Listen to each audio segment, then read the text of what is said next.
नमस्कार दर्शक बंधु आज हूँ 21 अक्टोबर 2025। चलतु देखने आज सकाळ किसी गुरुत्वपूर्ण खबर। जदि पर्यंत वीडियो को लाइक करना वीडियो को लाइक करने सह चैनल को सब्सक्राइब करी कमेंट माध्यम जानतु आपण मैंने क्यों जिले देखुंत जहाद्वारा यह गुरुत्वपूर्ण खबर आपण मान पाखे सर्वप्रथम पहुंच। नंबर 1 भारतीय पाणीपाग विभाग अनुଯାयी अक्टोबर 21 तारिख में बंगोपसागर एक लघुचाप सृष्टि होबार संभावना रही। दृष्टि रखी ओडिशार विभिन्न जिला आगामी 3 दिन वर्षा और वज्रपात सतर्कता जारी कर परिप्रेक्षी में आसंता 24 ରୁ 26 तारिख पर्यंत प्रबल वर्षा आशंका एने भुवनेश्वर आंचलिक पाणीपाग विज्ञान केन्द्र पक्षर सूचना दी जाइछि। आसंता 12 घंटे लघुचाप सृष्टि 24 तारिख में अवपात मंगलवार ठारू हालुकारु मध्यम धरणर वर्षा आरंभ हो पारे बोली पाणीपाग विज्ञान केन्द्र पक्षरु कुहाଯାଉଛି। एपरिकी दक्षिण ओडिशा समेत उपकूल ओडिशा रे वर्षा संभावना रही। 30 ରୁ 40 किलोमीटर बेगरे पवन हेबा आशंका कराଯାଉଛି। नंबर 2 चलित वर्ष अदिनिय वर्षारू आरंभ हेबा परे मौसुमी वर्षा बारंबार एकाधिक थर लघुचाप जनित वर्षा चाषी को हताश करिछि। आवश्यकता ठारू अधिक वर्षा क्षति पहुंचाइछि। चाषी को बीन चाष आरंभ करी बंधा और फूलकोबी बैगण टमाट कंचा लंका पोटल आलू पियाज चाष नष्ट होइछि। समस्त पनीपरिबा चाषी पनीपरिबा गछ मूल सढ़ा रोगपोक आदि नष्ट कर देउछि।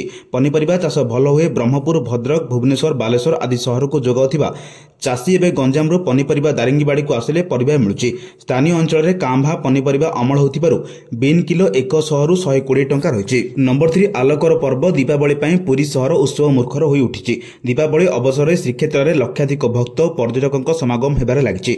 भक्तों सुरक्षा को दृष्टि रखी पुरी 28 प्लाटून पुलिस फोर्स मुतयन कर दायित्व जन अतिरिक्त एसपी 2 जन डीएसपी 7 जन इन्स्पेक्टर 19 सब इन्स्पेक्टर श्रीमंदिर परिसर में 6 प्लाटून पुलिस मुतयन रहिबे। 20 और 21 तारिख 2 दिन धरी एभली व्यवस्था रहिबो। विभिन्न पूजा मंडप और देवीपीठ में काली पूजा ପାଇଁ प्रस्तुति सरिछि। कोनोसी अघटन को एड़ाइबा ପାଇଁ पुलिस प्रशासन पक्षरु समस्त प्रकार प्रस्तुति कर जायछि बोली आरक्षी अधीक्षक प्रतीक कुमार सिंह कहिसंती। नंबर 4 केंद्र सरकार चाषी ପାଇଁ अनेक योजना चलाइछंती जहां लक्ष लक्ष चाषी को सीधा सड़क लाभ पहुंचाउछि। आज मध्य देश में अनेक चाषी आर्थिक भाव में असुरक्षित अछंती। तेणु चाषी मानकु सेमानक सहायता प्रदान करिया ପାଇଁ प्रधानमंत्री किसान सम्मान निधि योजना आरंभ कर दैतिला। ए योजना अधीन रे चाषी माने प्रति वर्ष 6000 अनुदान पाती। एही 3टी किस्ती सीधा सड़क सेमानक बैंक अकाउंट को टंका पठादे। एपर्यंत योजनार 20टी किस्ती जारी कर दैछि एवं वर्तमान चाषी माने 21तम किस्ती अपेक्षा अछंती। किछि रिपोर्ट दाबी करुछि जे परवर्ती किस्ती छठ अवसर में जारी हो पारे। नंबर 5 दीपावली दिनक पूर्व दिल्ली और यार आखपाख अंचल में वायु गुणवत्ता अति निकृष्ट स्तर को खसीजा फल रविवार प्रदूषण विरोधी कटकणा ग्रेडेड रेस्पन्स एक्शन प्लान द्वितीय पर्याय लागू होइछि। गत मंगलवार दिल्ली वायु गुणवत्ता सूचकांक 200 अतिक्रम करने पर जीआरएपी 1 लागू होइतिला। रविवार एक्यूआई विभिन्न स्थान में 300 अतिक्रम करिछि जहाको अत्यंत निष्कृष्ट वर्गर। दीपावली पर स्थिति आहरी गंभीर हेबाको थिबारो वायु गुणवत्ता परिचालना आयोग जीआरएपी 2 लागू करिसंती। नंबर 6 सुनार दाम नुआ रेकर्ड छुंछि। वर्तमान 10 ग्राम सुना 1,30,000 टंका। धनतेरस रे 60,000 कोटी रु अधिक सुना रूपा बिक्री होछि। निवेश रे लाभ मिलुछि कारण 2020 अक्टोबर सुना मूल्य 47,000 टंका थिला। एबे 1.30 लाख रही। गत दीपावली ठारू 60% अधिक रही। चलित वर्ष वर्तमान सुधा 70% बढ़ी। आसंता धनतेरस जाए 1.60 लाख हो पारे।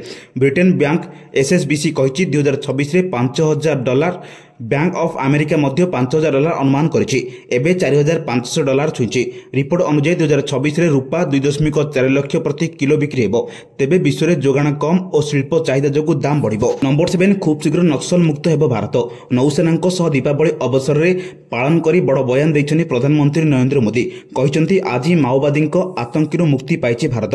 देशरू 100 रु अधिक जिला माओवादी कबल रहितला। हार्डकोर माओवादी को धरिया ପାଇଁ पुलिस नुआ रणनीति 4 कोटी 30 लाख टंका पुरस्कार घोषणा किंतु एबे मात्र 3 जिले में सक्रिय अछंती नक्सल। खूब शीघ्र एसबु जिला भी माओमुक्त हेबाकू जाउछि। एबे माओवादी अस्त्र छाड़ी समाजर मुख्य स्रोत में सामिल होउछंती। एसबु केवल आम सुरक्षा बलक पराक्रम जोगु संभव बोली कहिसंती प्रधानमंत्री। नंबर 8 राज्यव्यापी सड़क दुर्घटना ह्रास एवं सड़क सुरक्षा वृद्धि करने लक्ष्य परिवहन विभाग नवेम्बर 1 ରୁ 15 तारिख पर्यंत शून्य मृत्यु पक्ष अभियान आरंभ करने को योजना प्रस्तुत करिछि। सड़क दुर्घटना एवं मृत्युहार वृद्धि को दृष्टि रखी यह पदक्षेप नियाଯାଇଛି। सड़क दुर्घटना एवं मृत्युहार वृद्धि सरकारी कर्तृपक्ष एवं नागरिक उभयों चिंतार विषय पलटिछि। विभाग सूत्र जनापड़ी जे 2024 मसीह समान समय तुलन में 2025 मसीह प्रथमार्धरे राज्यर सड़क दुर्घटना जनित मृत्यु प्राय 7.5% वृद्धि पाई। जनवरी जून 2024 पर्यंत घटिଥିବା 6,364 सड़क दुर्घटना 3197 जनकर मृत्यु घटी। चलित 2025 वर्ष समान समय मध्य 240 जनक मृत्यु घटी, जहां मोट मृत्यु संख्या को घटी 6677 सड़क दुर्घटना 3437 को वृद्धि करिछि। जेडएफएफ अभियान एक बहुमुखी पद्धति ग्रहण करिबो। ए अभियान समय मध्य प्रवर्तन, सचेतनता एवं जरूरीकालीन जत्न उपरे गुरुत्व प्रदान कराजिबो। नंबर 9, दीपावली पूर्व बिगड़िलाणी अनुकूल सहरर वायुर मान। अनुकूल पावलेटजी राज्यर सर्वाधिक सबुठु वायु प्रदूषित सहर।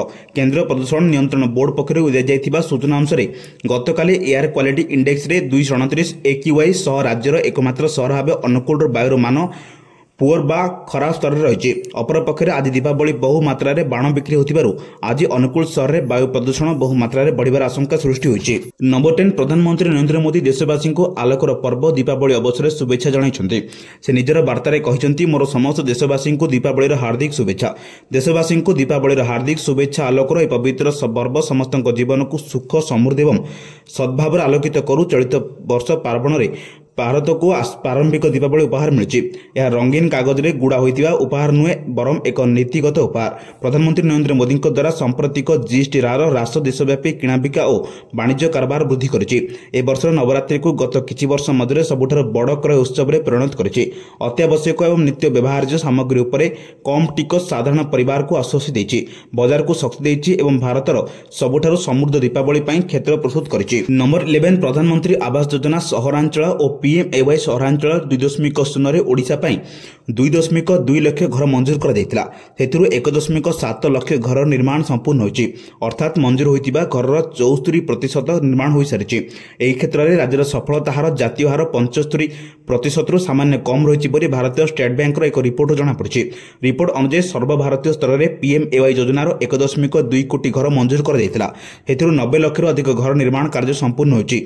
गुजरात घर निर्माण संपूर्ण हार 94%, तमिलनाडु रे 90, उत्तर प्रदेश 84, केरल रे 83, आंध्र प्रदेश 56, बिहार रे 43, हरियाणा रे 54। एही योजनार सफल हार यथेष्ट कम रही। एही 3 राज्य को बाद देले अन्य सब राज्य निर्माण सफलता हार 70% रु अधिक रही। नंबर 12, एणिके ग्राम पंचायत कार्यालय गुड़िक सरपंच, पंचायत निर्वाही अधिकारी, कनिष्ठ जंत्री, ग्राम रोजगार सेवक और अकाउंटेंट कम डाटा एंट्री ऑपरेटर माने स्वतंत्र रूम रहिबो, अर्थात पंचायतर समस्त सेवा गोटे जगह ही मिलिबो। एणिकी पंचायत कार्यालय गुड़िक वन स्टॉप सर्विस सेंटर भाव कार्य करिबो। एही उद्देश्य आज मुख्यमंत्री मोहन चरण माझी नुआपड़ा, कलाहांडी जिला व्यतीत 28 जिले में 471 ग्राम पंचायत कार्यालय शिलान्यास करछन्ति। आज लोकसभा भवन में मुख्यमंत्री श्री माझी आभासी माध्यम प्रकल्प शिलान्यास करी कहिसन्ति जे शासन नुहे सेवा ही आम सरकार मूल मंत्र। एथिपाई आमे ग्राम पंचायत गुड़िक जनकल्याण और लोकसेवा केन्द्र भाव विकसित करुचु। प्रत्येक ग्राम पंचायत कार्यालय पर केंद्र और राज्य सरकार सहभागिता 35 लाख टंका खर्च करा जिवो। नंबर 13, गंजाम कंधमाल जिला सीमारे थिबा कलिंग घाटी जातीय राजपथर किछि मीटर रास्ता गत मास 16 तारिख में प्रबल वर्षा जोगु भुशुड़ी पड़िथिला। एहा परठु उक्त रास्ता गमनागमन पई बंद अछि। वर्तमान मरामती काम चलिछि। 25 तारिख रास्ता छोट जानवाहन पई खोलिबा योजना अछि, किंतु ताहा अनुष्ठानिक भाव घोषणा करा जाय नाही। अपरपक्षे कलिंग घाटी रास्तार बारंबार पत्थर खसुथिबारु सेठारे विकल्प रास्ता दाबी उठिछि। एने भंजनगर विधायक प्रद्युम्न कुमार नायक मुख्यमंत्री को भेटी विकल्प रास्ता कथा उठाइथिले। एथिपाई गत 17 तारिख में विधायक नायक ऑफिसर माननकु विकल्प रास्ता देखिबाकू जाइथिले। खूब कम खर्च में विकल्प रास्ता निर्माण होई पारे बोली अधिकारी माने मत देथिले। घाटी मात्र 2 किलोमीटर 600 मीटर विकल्प रास्ता को मरामती करागले गमनागमन होई पारिबो। नंबर 14, सुभद्रा को नहीं आसिला बड़ खबर। 18,000 टंका वृत्ति पाउथिले सुभद्रा पई अयोग्य हेबे छात्री। जेउ छात्री 18,000 टंका वृत्ति पाउथिबे सेमानकु सुभद्रा पई अयोग्य विवेचित हेबे। कोनोसी छात्री 18,000 बा ताठर अधिक टंकार वृत्ति केंद्र अथवा राज्य सरकार सहायता पाउथिले सेमानकु सुभद्रा सहायता मिलिबो नाही बोली कुआ जाउची। एनी दुई विभाग रिपोर्ट मागिला महिला शिशु विकास विभाग, उच्च शिक्षा विभाग एवं अनुसूचित जाति जनजाति और संख्यालघु विभाग सचिवों को पत्र लिखिछि। विभाग पक्षरु प्रदान कर दैथिबा निर्दिष्ट फॉर्मेट रे 2023-24 और 24-25 आर्थिक वर्ष रे केउ छात्री माने 18,000 टंकार अधिक छात्रवृत्ति नैछन्ति तार समस्त तथ्य प्रदान करिबा लागि चिठी लिखिछि विभाग। सुभद्रा नियमावली अनुसार ए योजना अधीन रे योग्य हेबा पई हिताधिकारी बयस 21 वर्ष किंबा ताठर अधिक एवं 60 वर्ष कम होइथिबा आवश्यक। नंबर 15, नुआपड़ा नामांकन शेष दिन में प्रार्थीपत्र दाखल करिसेंति बीजेडी प्रार्थी स्नेहांगिनी छुरिया। रविवार विशाल शोभायात्रा करी शक्ति प्रदर्शन करथिबा स्नेहांगिनी सोमवार नामांकन पत्र दाखल करी नुआपड़ा रणभूमि को विधिबद्ध भाव ओह्लाइछन्ति। असंतोष कंजल मतांतर भूली नुआपड़ा बाजी जितिबाकू एकाठी होइछन्ति बीजेडीर हेवीवेट। दलर मुखिया नवीन पट्टनायक प्रचार मैदान को ओह्लाइबा घोषणा करबा नुआपड़ा लड़ाई को आहुरी रोचक करिछि। जहा कर्मी मन में जोश भरिछि। स्नेहांगिनी को ସାହସ ଦେଇଛି। ଏହାସହ ବିଜେଡି ପାଇଁ ନୂଆପଡ଼ା ଏବଂ ପାଲଟିଛି ସମ୍ମାନ ଓ ପତିଆରର ଲଢ଼େଇ। କାରଣ ବାଜିରେ ଲାଗିଛି ନବୀନଙ୍କ ଭାବମୂର୍ତ୍ତି। ତେଣୁ ଫଳାଫଳ ସପକ୍ଷରେ ନଗଲେ ନବୀନଙ୍କ କ୍ରେଜ୍ ଫିକା ପଡ଼ୁଥିବାର ବାର୍ତ୍ତା ଯିବ। ନମ୍ବର 16 ଭାରତୀୟ ରେଳବାଇ ଅକ୍ଟୋବର 1ରୁ 19 ମଧ୍ୟରେ ସ୍ୱତନ୍ତ୍ର ଟ୍ରେନ୍ର 1 କୋଟିରୁ ଅଧିକ ଯାତ୍ରୀଙ୍କ ପାଇଁ ଯୋଗାଇଛି ଯାତ୍ରା ସୁବିଧା।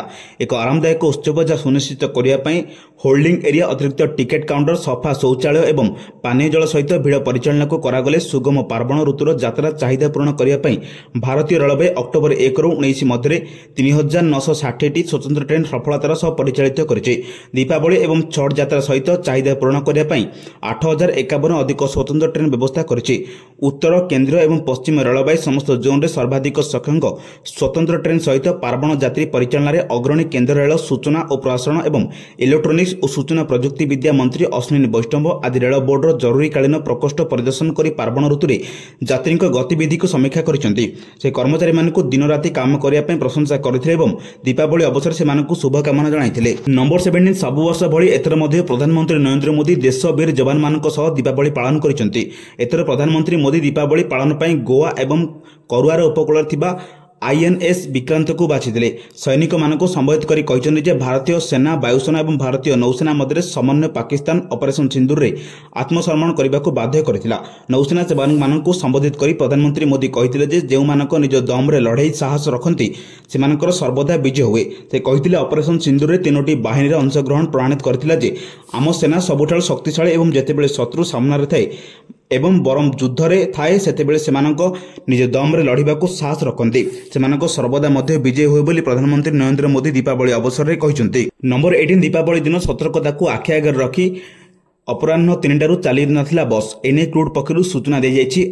ଅପରାହ୍ନ 3ଟାରୁ ରାଜଧାନୀ ଓ କଟକରେ ଆମ ବସ୍ ସେବା ବନ୍ଦ ହୋଇଥିଲା ଓ କଟକରେ ଆମ ବସ୍ ସେବା ବନ୍ଦ ଦୀପାବଳିକୁ ଦୃଷ୍ଟିରେ ରଖି ଆମ ବସ୍ ସେବା 3ଟା ଯାଏଁ ବନ୍ଦ ହେବାକୁ ନିଷ୍ପତ୍ତି ନେଇଥିଲା। ନମ୍ବର 19 ରବିବାର ମଧ୍ୟାହ୍ନରେ ଚିଲିକାର ଅଥଳ ଜଳରାଶିରେ ଏକ ମୋଟର ଚାଳିତ ଯାତ୍ରୀବାହୀ ଡଙ୍ଗା ଦୀର୍ଘ 2 ଘଣ୍ଟା ଧରି ଫସି ରହିଥିଲା। ବର୍ଷା ପବନ ସାଙ୍ଗକୁ ଡଙ୍ଗାରେ ଯାନ୍ତ୍ରିକ ତ୍ରୁଟି ଦେଖାଯିବା ଫଳରେ ଯାତ୍ରୀମାନେ ପାଣି ମଝିରେ ରହି ପ୍ରମାଦ କରିଥିଲେ।